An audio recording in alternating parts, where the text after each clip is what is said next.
This Soonerscoop.com video is streaming in crystal clear 4K resolution on YouTube thanks to Enjoy Vision in Oklahoma City. From the big plays to life's everyday moments, see it all in sharp focus with LASIK at Enjoy Vision. Enjoy Vision. This is where Sooner Scoop LASIK. Matier made it back, in case you guys wondering. I know there were some of y'all that are kind of weird and hung out at the airport for him. You know who you are. But sounds like he avoided you. Listen, much like Not Shaggy, us. it wasn't me, okay? It wasn't us. We have an Yeah. alibi. We were talking to the great Al Eschbach's class on Thursday. Welcome back, Eddie Radosovich, George Stoya here from the Soonerscoop.com studios. It is a Thursday evening. A little bit weird to be doing this right now on a Thursday. Yep. NFL, Kyler Murray obviously in action on Thursday night with the Cardinals, but we did talk to Brent Venables, and as he said, John Matier back at practice today. Certainly wasn't a participant, obviously going through the surgery on Wednesday out in Los Angeles, but he did report that it was a good, successful surgery. Welcome back to the William and Lauren Practice Report. We will get to all of the John Matier stuff, as well as Brent Venables, obviously talking to the media on Thursday night during the bye week. You can watch all of the Brent Venables stuff the interview on right here, Soonerscoop.com's YouTube channel. Before we get to all the Brent stuff, let us tell you about our good friends over at William & Lauren. As the official custom clothier of OU football, William & Lauren outfits your favorite OU players in custom suits that boost their confidence off the field to match their confidence on the field. Their perfectly tailored clothing ensures every suitor stands out in comfort and style at prices that make luxury accessible. You can visit William & Lauren in Oklahoma City or, of course, in Tulsa in the 918 or online at williamandlauren.com. That is williamandlauren.com. Dress like a champion to make your style as legendary as OU football. Really good looking suits. What did you see? Wes Goodwin's in there. That he was looking sharp. I did not. I know that there's a couple guys that have instilled the cowboy hats as well. Yeah. Good look. Good looking group. And a lot of those guys clean shaven. Hopefully They should be. Hopefully they're using Harry's. I know that's what I use every single day. We're partnering with Harry's right now, but I've been using them for years, Eddie. I've talked about it all week on this show, but I love their stuff. For a limited time, our listeners can get Harry's trial set for only $8 plus a free gift at harrys.com/Sooner Scoop. Just head over to harrys.com/Sooner Scoop to receive our exclusive discount. After your purchase, they will ask you where you heard about them. Please support our show and tell them our show sent you. You can see there on the website. They got all sorts of good stuff. They sent us some, awesome shaving cream and new razors and stuff that I've been using. Very good. Thank you to Harry's as well as William and Lauren. All right, let's get into a little bit of the Brent Venables stuff. Obviously, there were some student reporters, not to just be a true scumbag, but they went out and they tried to get some video of John Matier today. We were over at Al's class, couldn't do it, but long story short, Brent Venables did talk about John Matier on Thursday night. Successful surgery, as it was, relayed from John Matier himself on Twitter on Thursday afternoon. Yeah, he tweeted out that Dr. Shin is the GOAT. We might need to have like a show tomorrow, just like highlighting our favorite memes of I think Stephen Shin. Anybody is connected to the OU football world on social media, he has become a little bit of a god to a lot of people. If Matier ends up playing in the Texas game and OU wins, sure. Dr. Shin's going to have a statue over there on Jenkins. But it was good to see John kind of puts out that little post, then obviously hear from Brent today. Sounds like everything went, extremely well, or as well as it, was supposed to. Again, we didn't really get an update on the timeline. I kind of asked Brent straight up, like, hey, now that the surgery's done, is there any sort of update on the recovery process? And he said no, and didn't really expand on that. So no new update there. We'll have to wait and see. It did sound like that John Matier spoke to the team after practice today. And all I was told is that it was a very passionate speech and that he's in very good spirits. So can't imagine. Take that for what you will. All right, very good. Here is Brent Venables talking about John Matier on Thursday night. I'm sure as a head coach, when you find out that your quarterback's going to have hand surgery, it's a little worrisome. But what was it like just seeing John today and kind of hearing from him? Yeah, I wasn't worried, but I've got faith in our football team and hate that for John, certainly. But it's been good. Again, the spirit of the team. We got a bunch of guys that, again, are highly invested. And, this is, most teams going to face some type of adversity, whether it's in a game or injury to your roster, and you gotta move forward, and you gotta get better from it. And again, if we're who I believe we are, we'll continue to keep our head down and work and get better. And that's what I saw from the team here this week. Like I said, an excitement to show up, improve, and get better. Humility to knowing that, again, we're just tapping into what we can become as a football team. And I've been saying it. The strength is in the entirety of our team.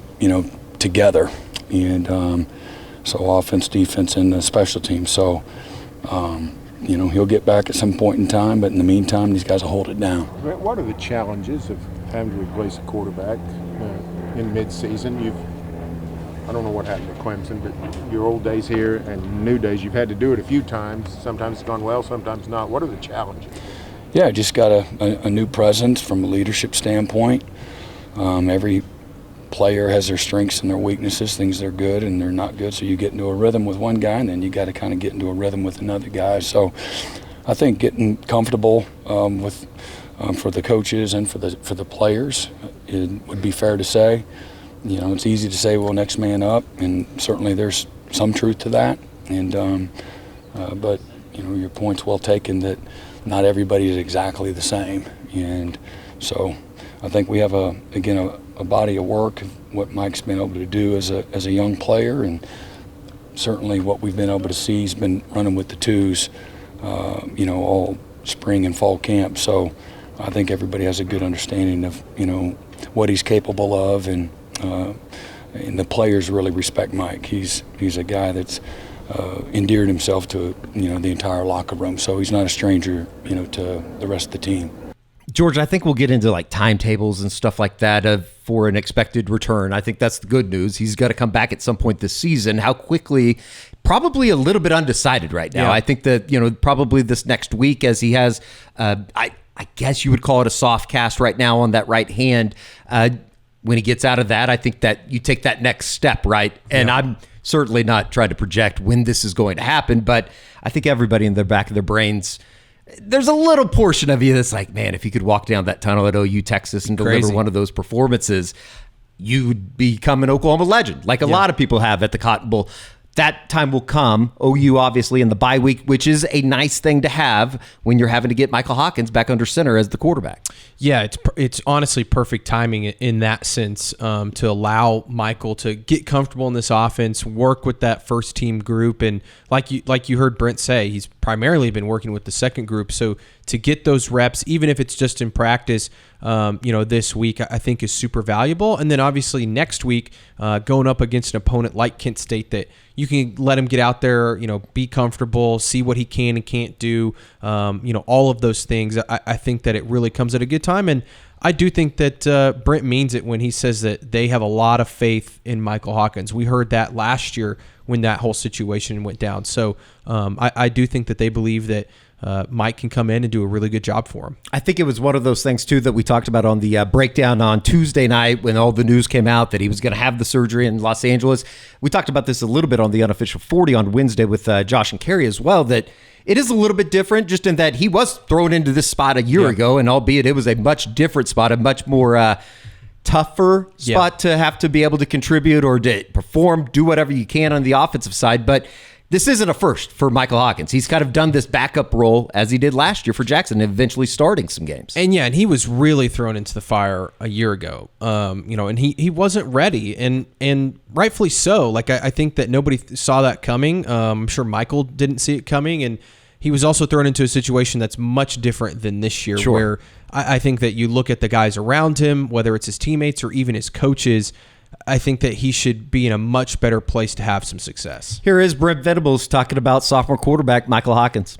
Again, Michael's a guy that's a great teammate. He shows up every day. He's got a level of consistency in how he competes, how coachable he is.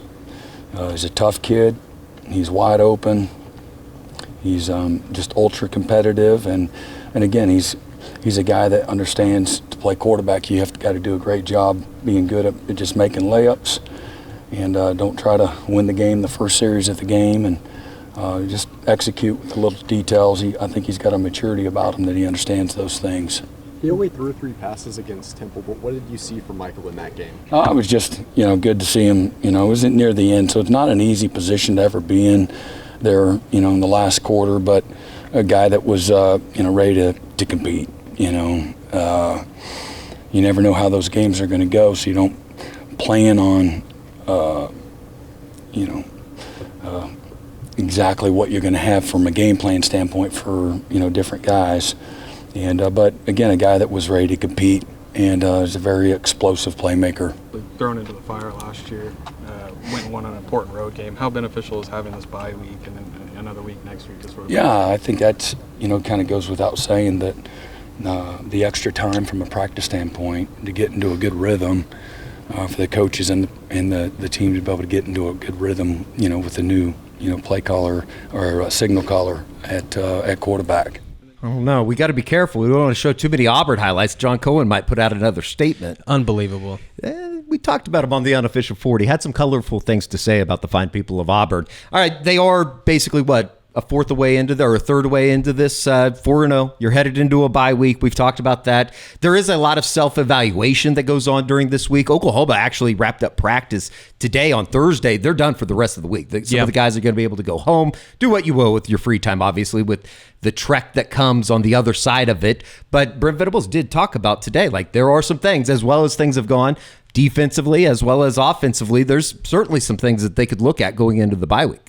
Yeah, I mean, you're always kind of self-scouting, right, in terms of trying to get better. And I think Oklahoma's played extremely well through the first 4 games. But there's obviously spots that you can clean up, whether it's on defense and some of the coverage things that happened this past week against Auburn, or on offense and trying to figure out the run game. I mean, obviously that's not been very good for OU so far. So I think OU has plenty to improve upon. It was interesting. We'll do a players practice report tomorrow, but I was listening to David Stone, and he said that it was Brent had told them that it's the best bye week they've had in his 4 years at Oklahoma. Interesting. And I found that interesting. What actually went into that? What did they focus on? All of those things. But to hear that from David Stone via Brent Venables, certainly take that as a good sign. Here is Brent Venables just kind of talking about the process of self-evaluation here during the bye week. You're always looking at whatever your warts are, where are the mistakes, what are you not doing well, and you put together a practice plan every single day to attack those areas of quote-unquote weakness, and every team has them, and you as a competitor, as a coach, you inherently always focus on those things. You know that's the difference between winning and losing. If you know it, then your opponents know it as well. Just maybe it's a scheme that caused you problems. Maybe it's your scheme. Maybe it's a player. Maybe it's a coach. Got to do a better job situationally, things of that nature. And so you're always looking at all of it. We certainly took the week as well to self-scout, looking at some of our tendencies, whether it's formationally or it's motions or it's personnel that's on the field. And situationals as well, red zone, third downs, fourth downs. What are the things that, you've gotten into a habit that maybe you're a little predictable. So you're always looking at those things this time of the year, this week. And so that's been good to be able to, uncover some of those things too. George, you mentioned the David Stone story, just talking about how good of the practice they've had. And there's a certain level of confidence that I think Brent has had from day one with this group, just in terms of, I think he likes, obviously, the body of work that they put together, the work they put in during the preseason. You've seen it come to fruition on the field on Saturdays. But the leadership group, and obviously that 2022 class has been talked about quite a bit. I think that's one of the reasons. He feels very confident with these guys and how they're going to handle themselves going through the bye week, going through a quarterback change, or because of injury that they're going to have to face when they return next week against Kent State.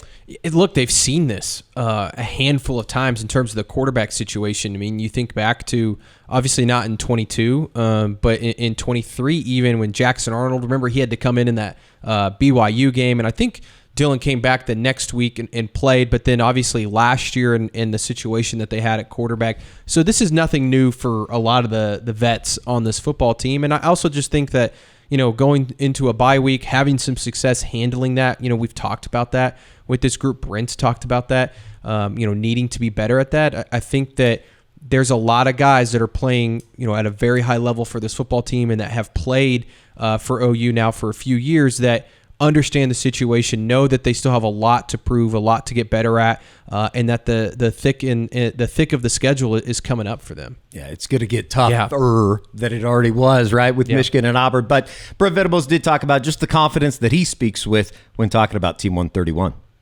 I've been confident in the team, and again, the guys have put a lot of work in. We've developed the team in all three phases. There's 16 players this is year 4. They're a foundation of our team. We've got great leadership. These guys, again, like to work. They're talented. We've got good competitive depth. We've done a good job with the few transfer portal players that we've brought in. A lot of them, most of them are contributing at a high level, and they're into our systems now. I like the chemistry of this football team. I like the cohesion of this football team, and this is a group of guys that like to compete. And again, there's not a team on our schedule that in a game that we can't win, and the flip side of that's true as well. It doesn't take much to be on the right side of it. It doesn't take much to be on the wrong side of it. But these guys have a willingness to put the work in, to invest in the process and how you show up every single week and have a chance to win. And those are all of the reasons, and I got great confidence, in our staff as well. There's not any one position that if they're going to be successful at their position, they can't do it alone. There takes a lot of people and their teammates, as well. Last but not least, before we get out of here today, Oklahoma is getting 2 players back. Obviously, John Mateer is not going to be a part of the festivities against Kent State, but Eli Bowen, freshman, somewhat on some All-American lists, as well as Javonnie Gibson, a relative unknown being added to the wide receiver group. 2 guys that, before the season we thought would be a big part of this Oklahoma football team on both sides of the ball. I mean, Eli Bowen, going back from the end of last year, we all assumed he was going to be, a starter for this defense at corner. And, I think Oklahoma's played pretty well at corner. I know there's obviously some concern with how Cortland Guillory played. I'm not too worried about it, but you add depth to that room. Gentry's been playing really well. So how quickly can he get back up to speed and play as well as he did? And then obviously Javonnie. I mean, that's a name that we've heard since the spring was really good. Broke his leg, unfortunately. I think it was like the second to last practice of spring practice. And there was some fear that, he might miss the whole season.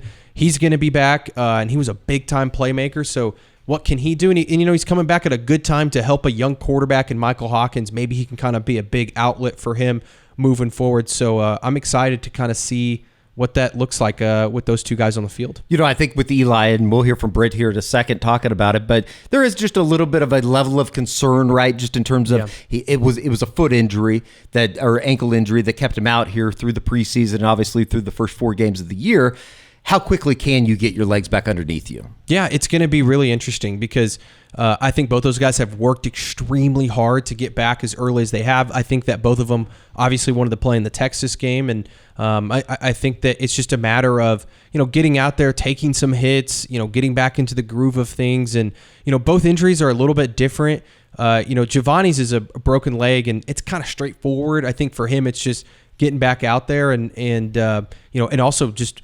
For him, don't forget he played at Arkansas Pine Bluff. Sure. Him just getting used to the speed of the game at this level in terms of playing in the SEC and all of that.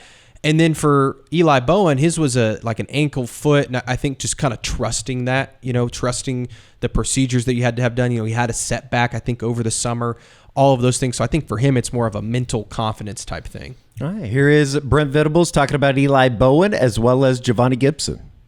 Yeah, I mean, again, our receivers have done a nice job. Javonnie will get in and be another playmaker as well. And, that helps everybody have another big, live, athletic body to go catch the ball. With a guy like Eli Bowen, who's obviously not played this year, what's a realistic expectation for him in terms of getting back to how good he was a year ago for you guys? Yeah, I mean, it takes, time. He's missed a lot of football, so we'll see. I believe in him. He's worked incredibly hard to get back. He's gonna. I'd give him some grace, knowing that you develop through the course of a season. So, but if there's anybody that can, pick up where he left off, it's Eli. He's been working, diligently off the field and rehab, and do the things on the field as well. So I got great confidence that he'll get in and get back right at it quickly. I guess it's kind of ironic to say, but Oklahoma does head into the bye week, and obviously outside of the John Mateer injury, which is significant, right? They're in relatively pretty good shape with getting guys like Eli Bowen back, getting a Javonnie Gibson back. You would expect Michael Fasusi, Jake Michaela, Fabechi Wiwu to be in very good health once you get out of this bye week going into Kent State. I mean, health-wise, other than Troy Everett, sure, and knock on wood, they really haven't had any catastrophic injuries, at least for the season, right? I mean, obviously Mateer is a brutal break for Oklahoma, and we'll see how long he misses. But yeah, and I think that you are going to see a lot of guys, get back into the Kent State game. Obviously, Javonnie and Eli for the first time, but even a Michael Fasusi, I feel like he'll probably give it a go in this game.